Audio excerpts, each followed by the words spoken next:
Joining us now is Mike Davis, founder and president of the Article 3 Project. Mike, great to be with you again. A lot to talk about, but first, let's start with Secretary of State Antony Blinken's meeting with Chinese President Xi Jinping, a crucial meeting at a crucial time. That said, what do you think will come from it? And also, with the stakes this high, some may wonder why it wasn't President Biden himself meeting with President Xi. Your thoughts?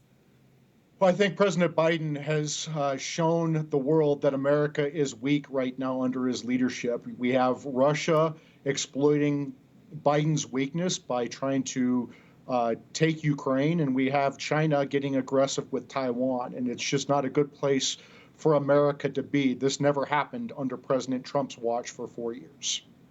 Well, Mike, speaking of President Trump, back here in the United States, a new Rasmussen poll shows that President Biden is trailing former President Trump by about 6 points when it comes to the 2024 election. This despite Trump's indictment on federal charges. Mike, what do you think this signals?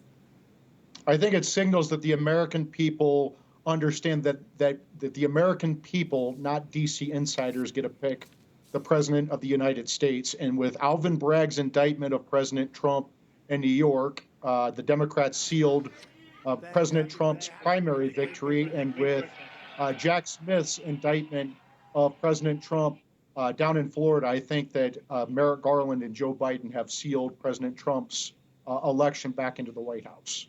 Meantime, a judge ruled today that former President Trump and his team cannot publicly disclose any of the evidence against him when it comes to this indictment. What more do you know about this, Mike?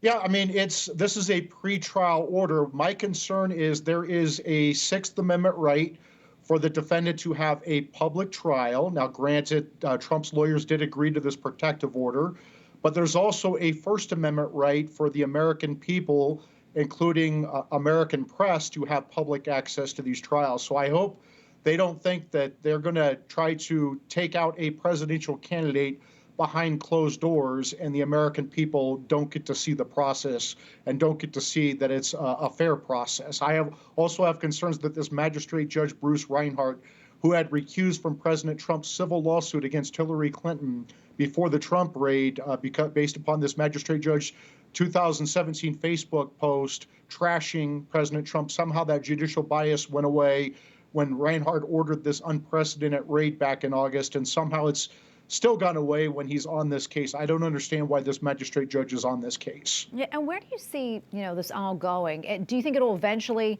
derail former President Trump from running for the White House? No, I actually think it's going to guarantee that President Trump is back in the White House in January 2025. These are bogus political charges as part of the Democrats' lawfare campaign against President Trump because they fear that they cannot beat him in the next election. So they're simply trying to indict him and put him in prison to die.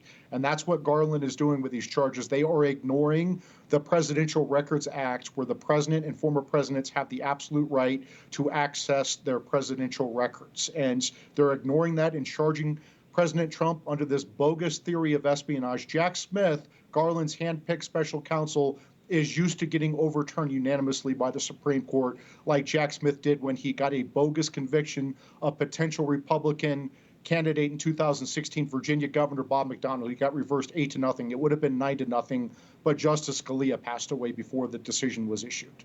Mike, we have about 30 seconds left or so, but quickly, what else are you following?